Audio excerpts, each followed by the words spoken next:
这可是本皇子生平第一次送女子礼物，你可不能拒绝。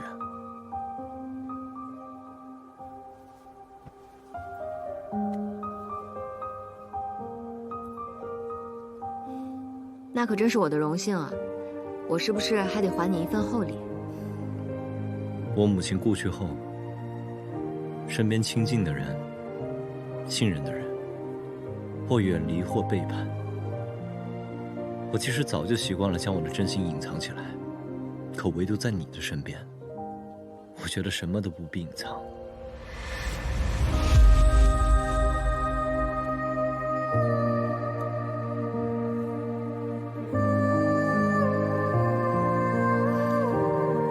你知道吗？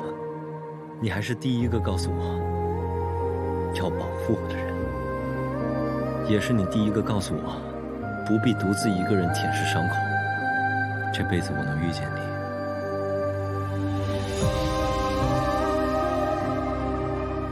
我很开心。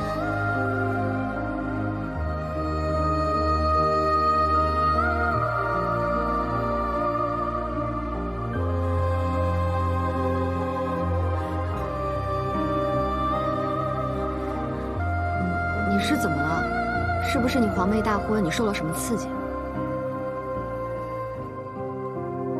这些情话，还是等到你洞房花烛那日再说吧。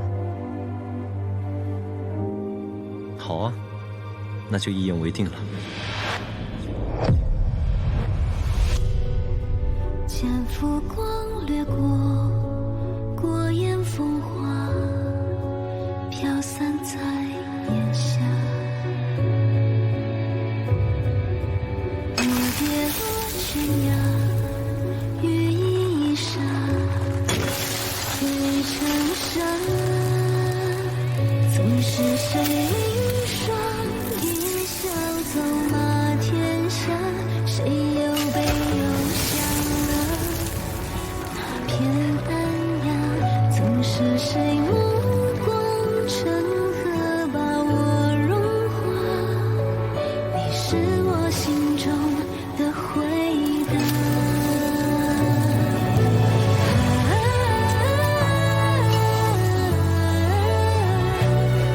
我已决意燃起一生火花。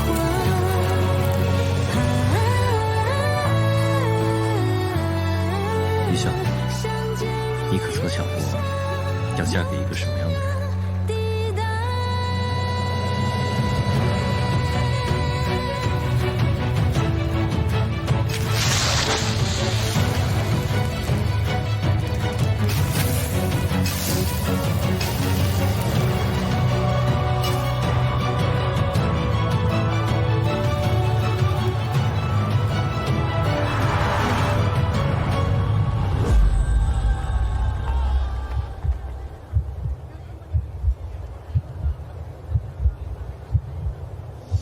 摘下斜阳做我的心脏，对着天地做我的翅膀。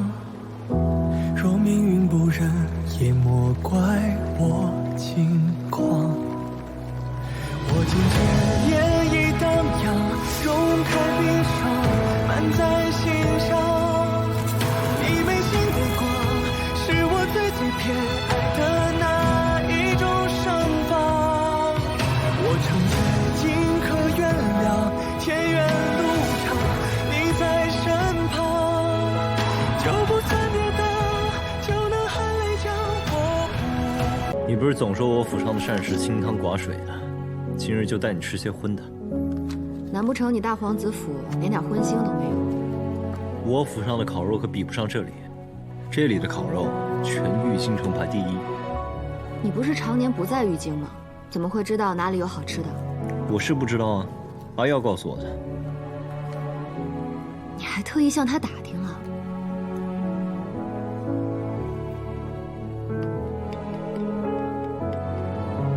你平时不是向来吃的清淡吗？今日怎么加了这么多香料？你不是喜欢吃辣吗？除了好辛辣，还喜饮酒。除了不喜欢蒜味儿，其他都不怎么挑食。这些你都记得？你什么时候发现的？你在我府中也有一些时日了。我如果连这点洞察力都没有，那还怎么统帅3军啊？洞察力如此敏锐，那你记得陆柯和云放他们喜欢吃什么吗？他们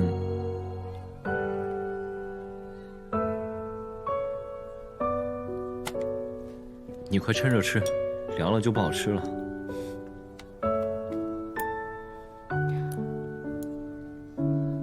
怎么样？确实不错。来，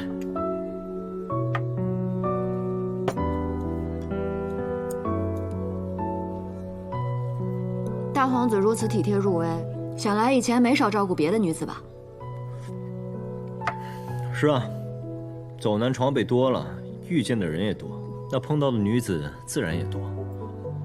总有那些说要留在我身边服侍我，来偿还救命之恩的，我也赶不走，就只好将他们留在身边。他们简直对我言听计从。看来这些年大皇子打仗打得还是太轻松了。你何出此言？这些年我在战场上也救过不少人，其中也不乏英俊潇洒的落魄书生。我跟你一样好心，若是他们想要以身相许还恩情的话，我就通通将他们带回去，正好可以教阿芳、顺子他们读书，省了不少私塾钱。行了，别编了，我方才是说笑的。战场那种蛮荒之地，哪来那么多女子？我可没有骗你，是阿芳跟我说的。我曾经真的救过4、5个落魄书生，把他们带回去，教阿芳和顺子读书习字。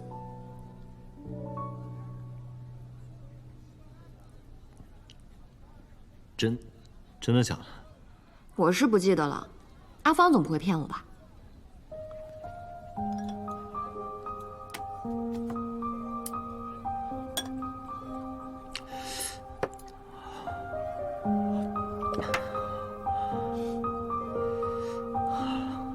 别吃了，逗你玩的，你还当真啊？我就知道我不该信你。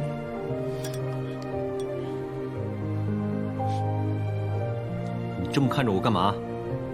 我只是想到了传言说肃杀大皇子，心狠手辣，杀人如麻。如今看来，传闻确实可笑。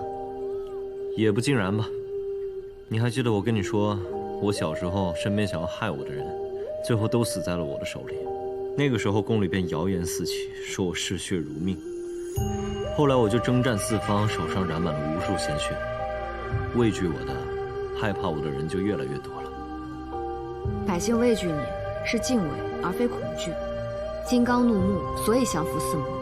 若是没有令敌军闻风丧胆的凤子营统帅，今日的肃杀便不会有这份安宁。我还是难得从你口中听到夸我的话。我遇到这么多人里面，也就只有你，无论是失忆前还是失忆后，都从未对我表露过一丝害怕。你不是说我们是同类吗？同类遇到同类，有何可惧？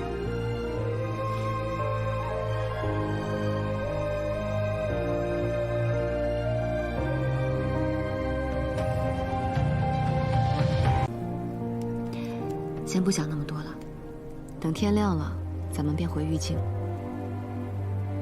我还没问你，今日你在那么远的距离射那么多箭，你的手怎么样？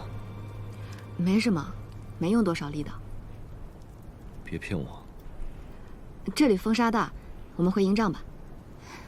我看看。你怎么了？没什么，赶紧走吧。你别动。真没事儿，你别看了。你管这叫没事儿？真没事儿。你的手能动吗？别大惊小怪的，过2日就好了。林庄主跟你说的，你都忘了是吗？我也顾不了那么多了，我不能眼睁睁看着你有危险啊。那我也不能眼睁睁的看着你为了救我成为一个废人。废人怎么了？你觉得我现在是废人了？你嫌弃我啊？放随哥，你听好了，就算成为废人，我也是心甘情愿。谁让我早就看上你了？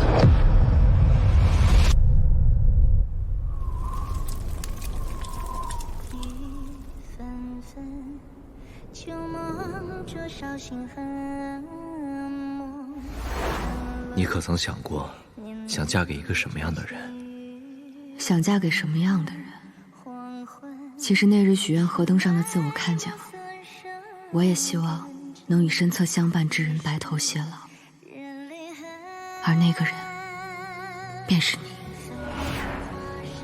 虽然不想承认，但是我也不想自欺欺人。只要我还活着，我就绝对不会让任何人伤害你，哪怕成为一个废人，哪怕只剩一口气，我也绝不食言。迷失在谎言里，寻觅着你，哪怕荒无边际，可否想你？黑夜中我回望，绝望你，也就像一滴泪，怎会聚散为你？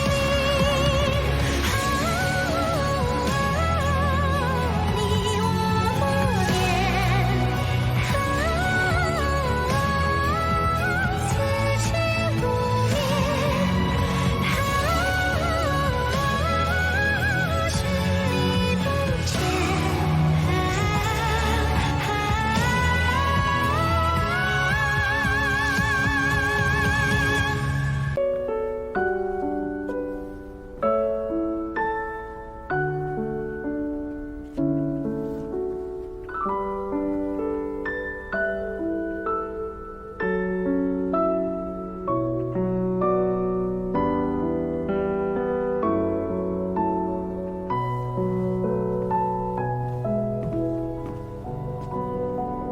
殿下，那钟馗人还等着呢。叫他等着，事后我亲自面圣请罪。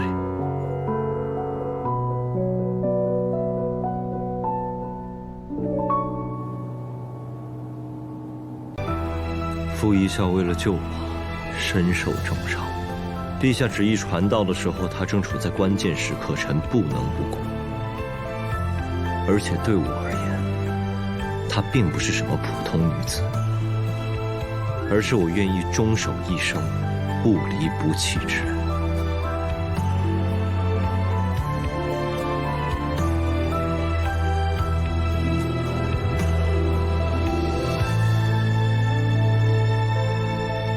朕已经失去了女儿，朕不希望再失去一个儿子。好在本朝有典章制度，皇子婚事，你说了不算。我知道，那你还要这么跟朕说话？陛下不会再失去一个儿子，毕竟程阳贴心孝顺，从不忤逆陛下。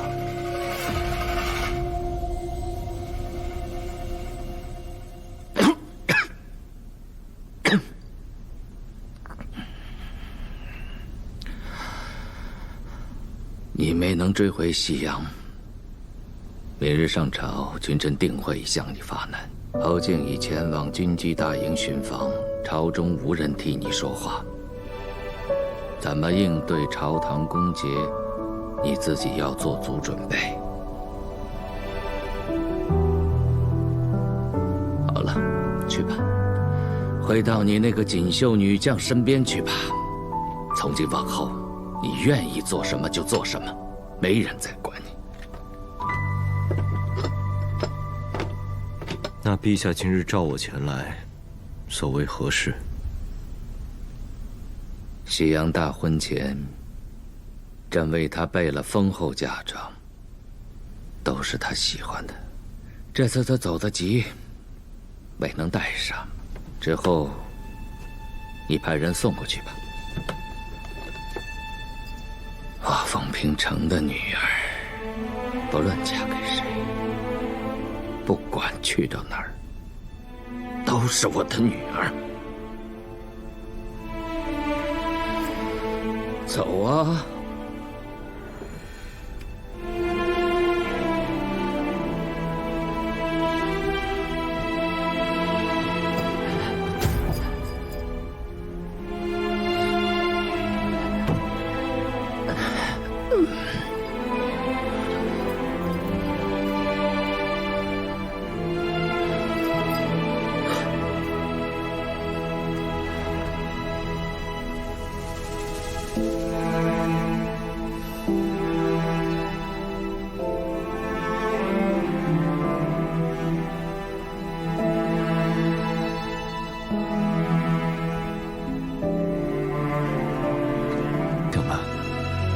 听学友说，你为了我逆军令，可有受罚？疼吗？不疼。怎么会不疼？你这药是要每日一换，对吧？我来帮你。好。没事了，从今日开始，我就是你的左手。你当然可以成为我的左手，但是你还有更重要的事情要做呀。我又不是什么弱女子，这点伤不算什么。一笑，现在跟以前不一样了，在我面前，你是不用强撑的。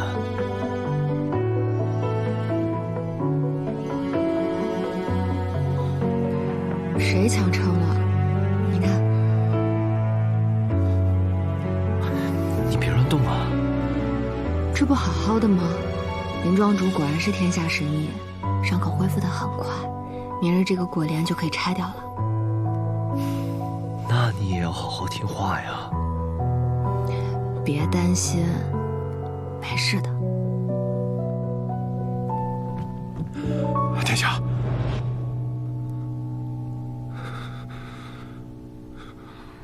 我保证不乱动，你去忙你的，我等你回来。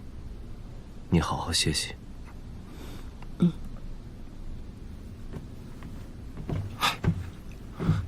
宫里出事了。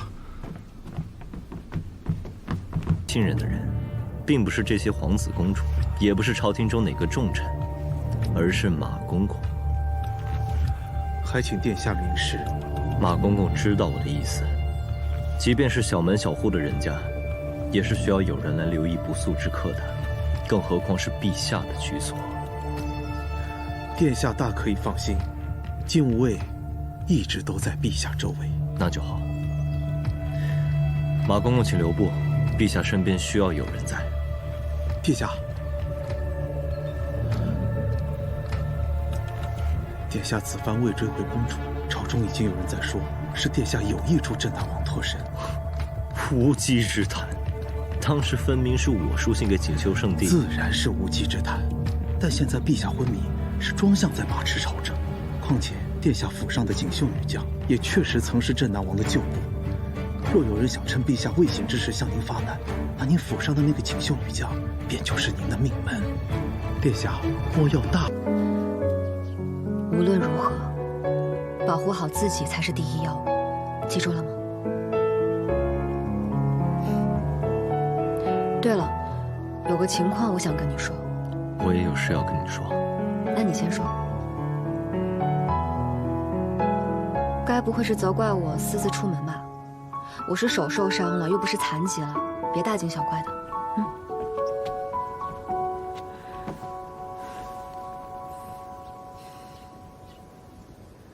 你方才想跟我说什么？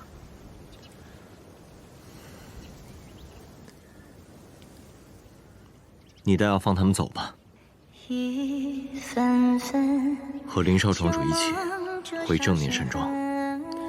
我父皇病重，庄相不日便会代理朝政，届时他手握6部权倾朝野，我担心他们会对你动手，因为他们知道你就是我最大的软肋。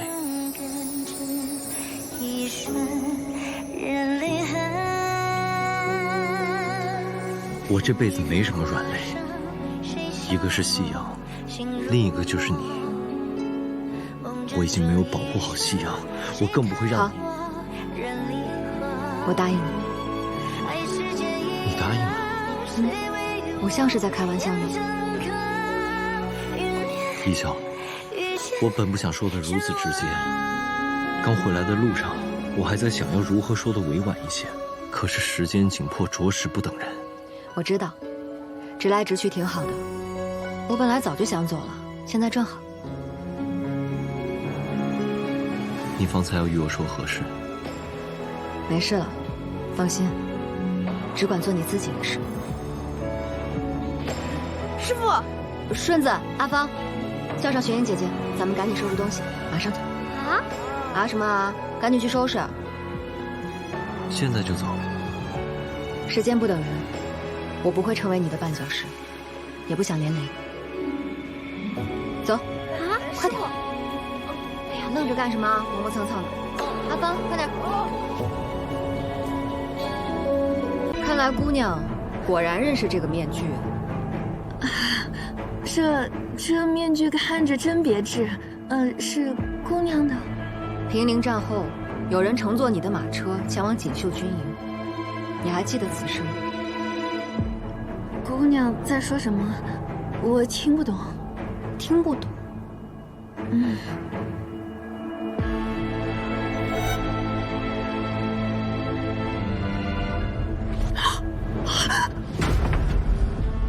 那日便是你让他去后巷传递的消息，他也见过纸条上的内容：玉京城外待命。死士营的人为何要听你的命令？姑娘怕是弄错了，什么死士营？奴家不过就是一个舞姬。还狡辩？他都已经招了。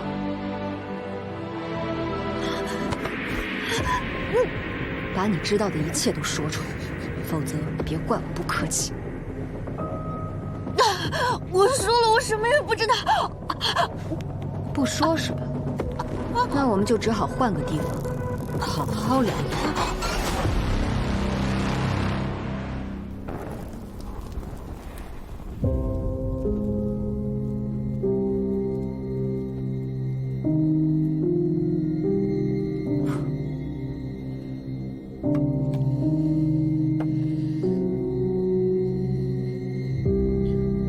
我都说了，我什么都不知道。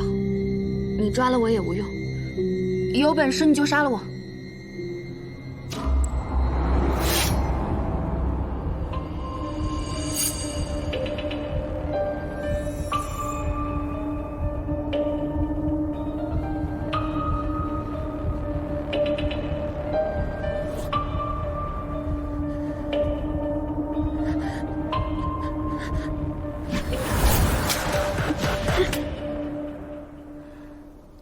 想死？成全你。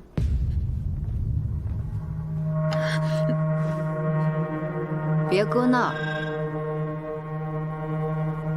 搁这儿，用力划开，瞬间你就会失去痛觉，只会觉得全身特别的冷。之后就是困，困极了。死，听上去很难，其实很容易。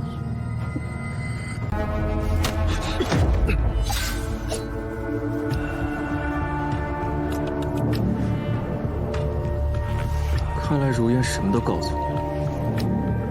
你不累吗？怎会不累？那便不必装了。正好，今日我想问问你，凤随哥把你当成最好的兄弟，你为何要如此对他？怎么，不愿在这儿说？那咱们进去，当着凤随哥的面说。你莫不是打算让我们兄弟反目成仇？究竟是我让你们兄弟反目成仇，还是你本来就愧对于他？你与夏静时勾结，究竟有何目的？放心，无论我做什么，都不会伤到凤随哥。平陵一战，若非是我一箭将他射落坠马，他若闯入镇南关，必是死路一条。你跟我说你不会伤害他，我能信你？我若真想杀他，有的是办法。他对我从不设防。回答我，你们究竟要干什么？你别急，很快你就看到了。你就不怕我将这一切都告诉凤随哥吗？怕呀，不然我守在这里做什么？你可以随时去凤随哥那儿拆穿我，可你也知道，我不是一个人，我是有同伙的。我若报，计划就会提前。这么跟你说吧，在你踏入凤随哥府门的那一刻，皇宫之中就会有人对陛下动手。你试想，陛下若是驾崩了，凤随哥接下来会如何？恐怕不仅要承受丧父之痛吧。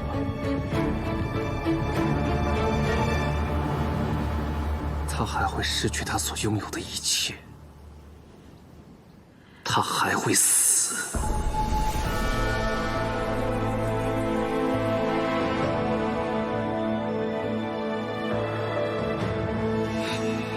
你在威胁我？你误会了。过去呢，我念着和凤随哥的兄弟情谊，不愿做伤害他性命的事。可一旦你拆穿了我，那我和他就没什么兄弟情可言了。如此一来，我好像也没什么好顾忌的了。凤随哥的生死尽在你手。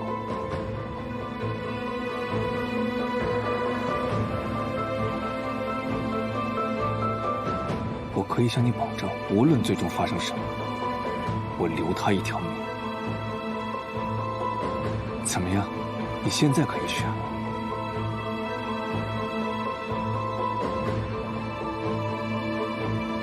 你信不信我现在就杀了你？鸣笛一响，皇帝驾崩，肃杀遍天。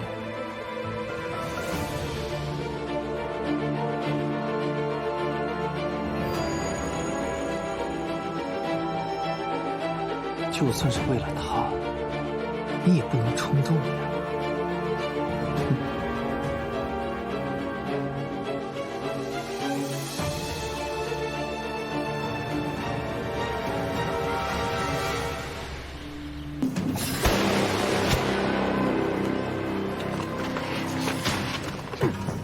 想死，没那么容易。方帅哥，你别高兴太早，你的末日要来了。堂堂死士营，怎么？你们就只有这么点人？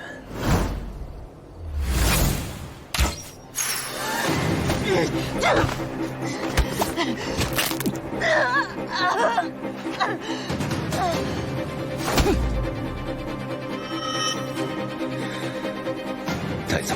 是。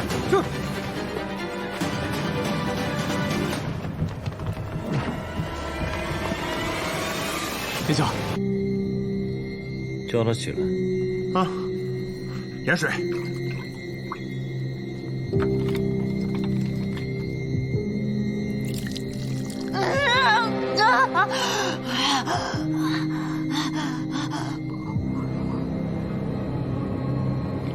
肃杀的兵部尚书，与你死士营无仇无怨。你们杀他，也不过是充当个挡箭牌、替死鬼而已。满朝文武无人不知侯静是我的人，他若出意外，我在朝中便会孤立无援，届时兵部尚书的职位会空缺，你们的主子便可趁机重新选人。你们肃杀朝堂的事，跟我有什么关系？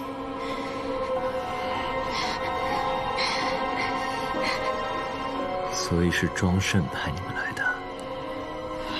你要杀便杀，少废话了。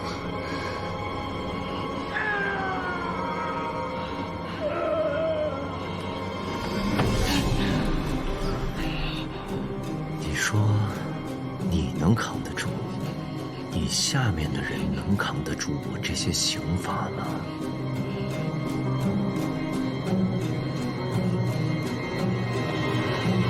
殿下，招了，招了。本来我以为那人是个硬骨头呢，结果铁令才刚钉进去，就什么都招了。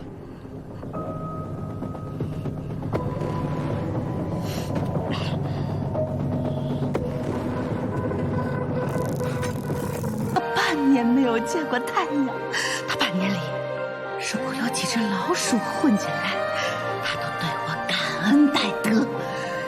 没有声音。声音都没有。大王子殿下，你知道我说的是谁吗？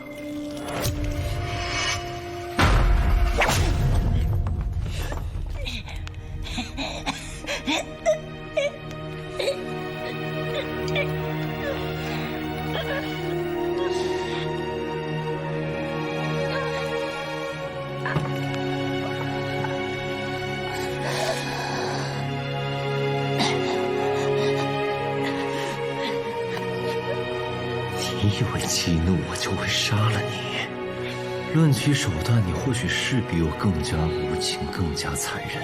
你比任何人都清楚你接下来会遭受到什么样的折磨，所以你就想一死了之，以为不用遭罪了。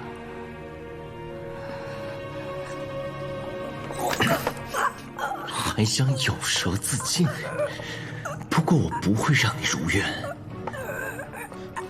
我会让你后悔来到这个世上。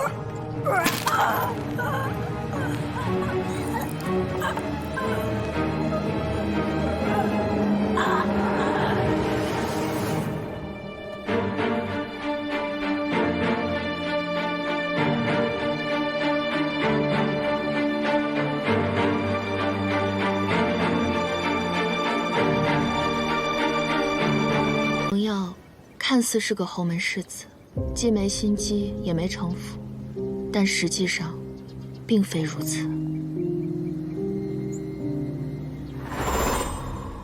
实际上，他心思极为缜密，凤随哥的府邸四处都是他的眼线。他身旁陪伴他的4位女子，应该都是他的心腹。是。春寒、夏晨、秋夕、冬夏，他们4个是慕容耀最信任的手下。那日前来刺杀我的2个人，便是春寒和秋夕。所以，他时常流连于风月场所，每日花天酒地，这些，全部都是他故意营造出来的假象。没错，他身边总是美人环绕，莺莺燕燕，这其实都是他的伪装。他野心极大，心思也从来不在女色之上。姑娘国色天香，我间犹怜，可否一问方明？本侯爷与你似曾相识，定是那位，你就是我梦中的那位女子。他在玉京第一次见我时，便在试探我是否认出了孟俊然的身份。他最在意的人是谁？凤随哥。虚情假意。还有就是慕容老侯爷。慕容老侯爷，慕容耀是个孝子，他对老侯爷言听计从，最怕惹他不开心。你之前劝我离开玉京，但我并不想就此罢休。既然他能这么狠心，那我便与他不死不休。你不是他的对手，他手段狠辣，身边又有众多护卫，我不希望你再受到任何伤害。你放心，我不会冲动行事的，我会耐心观察，等候时机，然后让他付出代价。那你万事小心，若是有什么需要的，就去正殿堂找我。我若不在，便留下字条，我自会知道。谢谢你，一笑姑娘。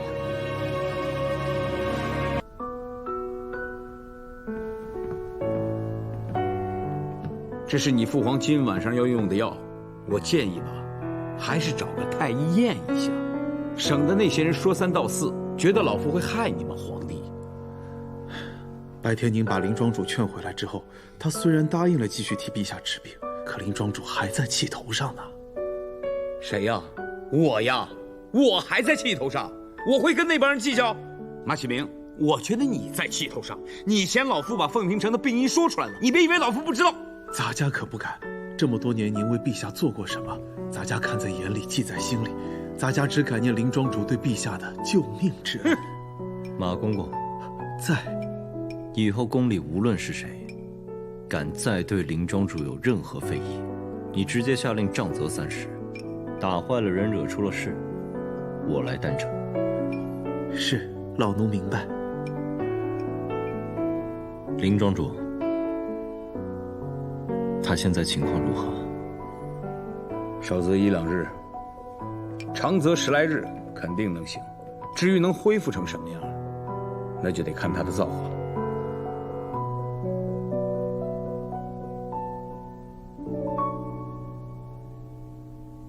你在苦寒之地戍守多年，腿脚留下了顽疾，可是即便这样，陛下还是不让你回来颐养天年。这便是你们慕容家憎恨陛下的原因吗？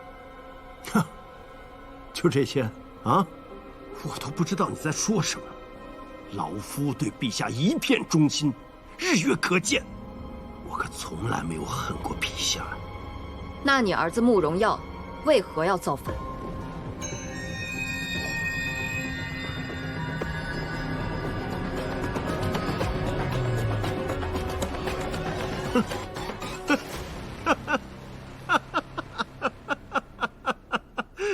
来你是不相信。哎呀，老夫自幼从军啊，金戈铁马数十载，你知不知道，在陛下面前想编排我叛国的那可太多了。你就算想要诬陷我，你也想个新的花样啊！阿耀会叛国？这小子虽然自幼顽劣，可是我倒是觉得他没什么野心。我倒盼着他不会这样，也不至于现在每天花天酒地，不务正业。你以为我没有在军中、官场替他安排搭桥吗？可他不肯啊，他连官都不肯做，说什么叛国？这是我今年听到最大的笑话。慕容耀勾结锦绣，谋害大皇子，你知道吗？哦，我知道你是谁了。你是随哥身边的锦绣女将。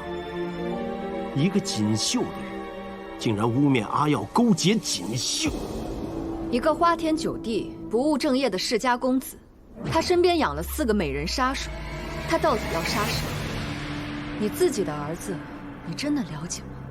他平时蓄养谁，又和谁打交道，你清楚吗？你常年驻守边关，他在玉京又干了些什么？你真的知道吗？你自诩是天下第一忠臣，你确定你儿子就跟你一样？若是他真像你所说的那样，是一个闲云野鹤的人，那他为何要接下御林军的差事？那是陛下安排的。您自己也说，从小到大，他从不听安排。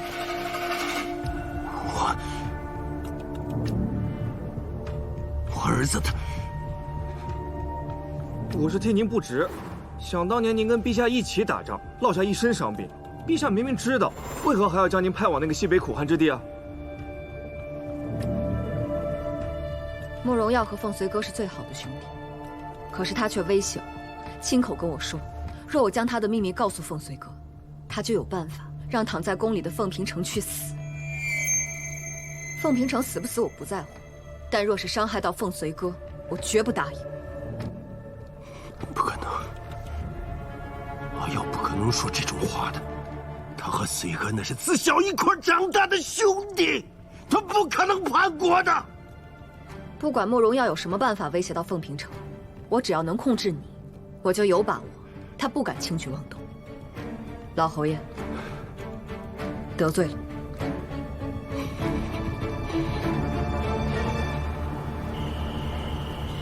你是在荒野里寻觅着你，哪怕满目疮痍，笑意摇曳，逆光中让我先抱抱你。寻万里，聊岁月尘埃动经年，只求朝夕。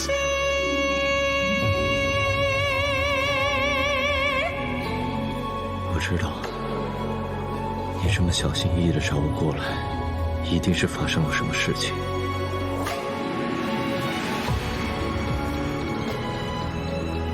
吴影我已经抓到了，你之前受过的痛苦，我会让他1000倍、100倍的奉还回来。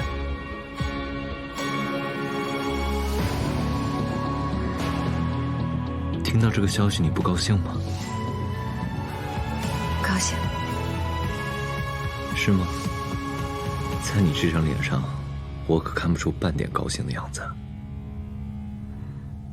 嗯？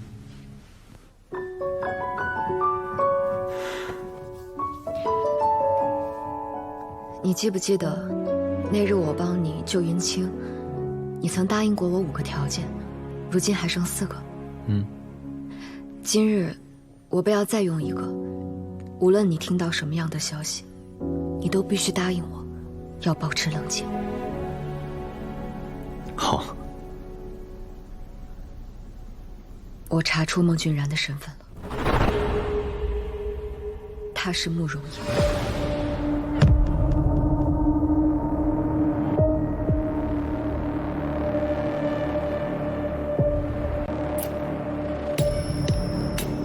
你不是开玩笑的。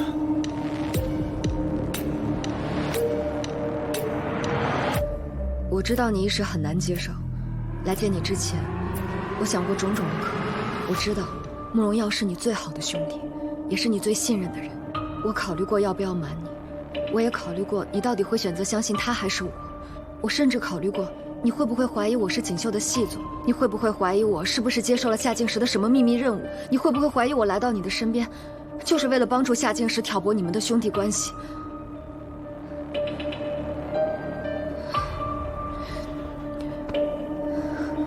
风随哥，我已经想了很多了。哪怕你会怀疑我，哪怕我的话会伤害你，甚至我可能会失去你，但我还是决定要告诉你，我不想对你有任何的隐瞒，你有知道真相的权利。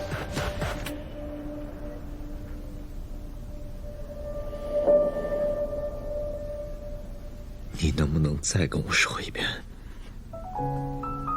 孟俊然是谁？你说是阿耀，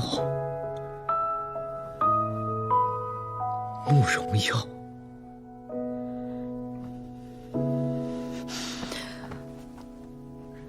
我知道你一定很难受，如果你觉得胸闷憋着难受，你就多深呼吸几口，呼出来就好了。没关系的，一切都会好的，都会好起来的。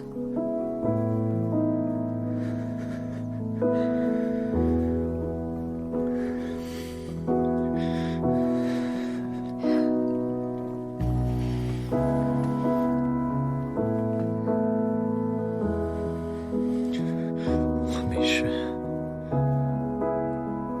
我去当面找他问清楚。你答应过我的，一定要冷静。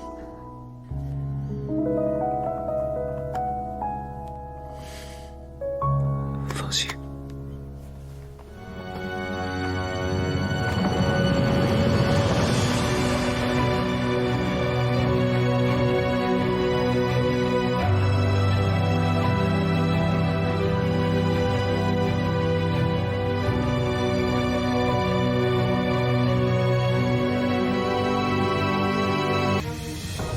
从小到大，我拿你当我最好的兄弟。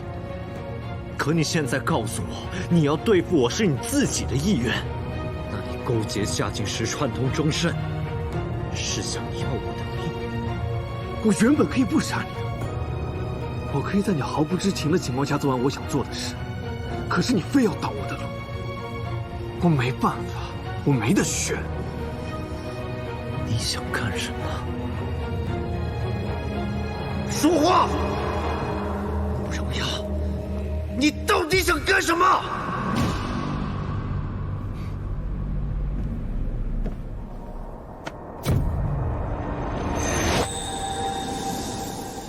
？10岁那年，你我随父辈巡视边关，那是咱俩贪玩擅自脱离了队伍，结果遭遇刺客一事，你可还记得？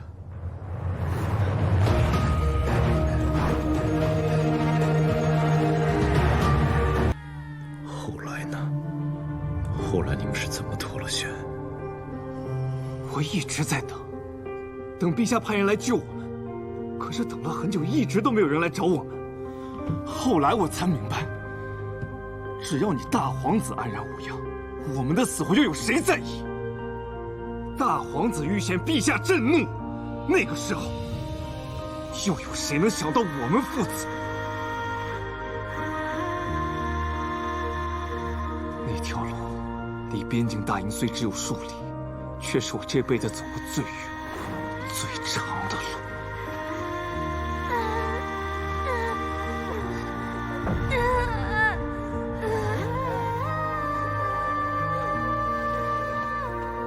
陛下口谕，慕容仲听令：即日起，由你慕容一族驻守肃杀北境，未经传召，不得回京。臣明日即可动身。最好今日。陛下还说了，大皇子遇险，你慕容家是万死难辞其咎。不过，看在你护主有功的份儿上，就不予追究了。臣谢了。我父子二人把生的机会留给了你，到头来还要被发往北地遭罪，凭什么你的命是命，我们的命就不是命？凭什么我们慕容家就是要做好为凤家牺牲的准备？为什么你回去后不派人来接我们，不派人来救我们？为什么不向陛下求情？我们不是兄弟吗？我需要时你在哪儿？你在哪儿？我醒来之后，第一件事情就是问你们父子情况如何。可当时他们告诉我说你们已经脱险了，再见到你时已经是2年后，所以那时候我以为你们……你以为你们信奉的永远都只知道你以为，考虑过别人的感受吗？哎呀，这些事情您为什么不早点跟我说？早和你说，你能还我一块酒厂吗？你能让我爹不要一大晚上腿就那么疼吗？早和你说，除了能博取你的同情，我能换来什么？风随哥，我告诉你，我这辈子最讨厌的、最厌恶的，就是你的同情。我也出自将门之后啊，我也想像你一样当一个大将军，可是我连马都骑不了。当年我爹和你爹一起打下了肃杀江山，你爹当了皇帝，而我爹只是一个有名无实的侯爷罢了，公平吗？哎呀，收手吧，趁现在还来得及。一件事我琢磨了10几年，你让我如何收手，怎么收手？我就想为我自己活一回，我只想让慕容家得到他本应该得到的，这有错吗？趁我爹在傅一笑手里，我不能拿你怎么样，你可以杀了我。怎么不忍心？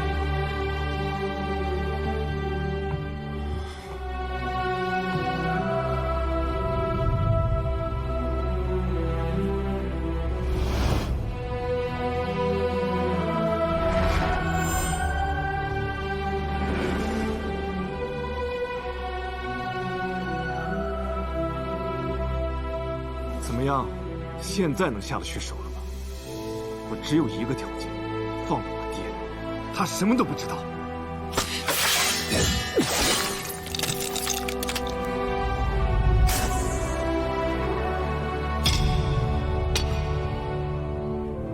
从今日起，你我两清。